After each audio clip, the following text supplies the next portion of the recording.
gaskiya mutumi na ina ga gaskiya he mun yi upgrading din sana'a ne, he mun canza sana'a. Za mu zama tijararru a garin nan ne. Daga yanzu dan masu mashinan nan da suke wucewa Allah sai su ringa biyan kuɗi. Malam kuɗin wuta zaka bamu.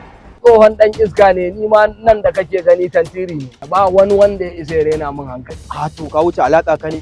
A kafa ke so in je inda zan je? Kar ka ƙara lallashi ka tafi da rarrafe. Oga insha Allah ba za mu sake sana'an nan ba. Ai tun farkon gani na da ku na gane na bogin. To ni din ma hakan take ni ma na bogin.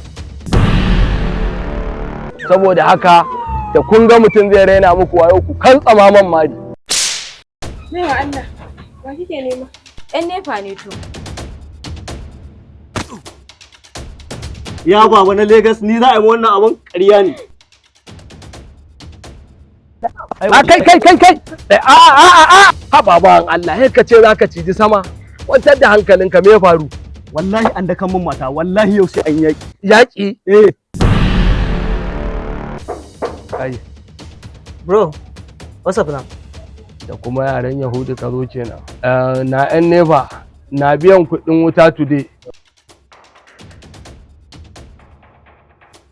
Ka kana irga kuɗi naka ba wata katuwar ban za a ci. Dan ba zai yi ka zo ka sa kekunan ɗinki sun fi guda 5 a nan. Rubuta man miliyan 3. Miliyan 3? Ta me?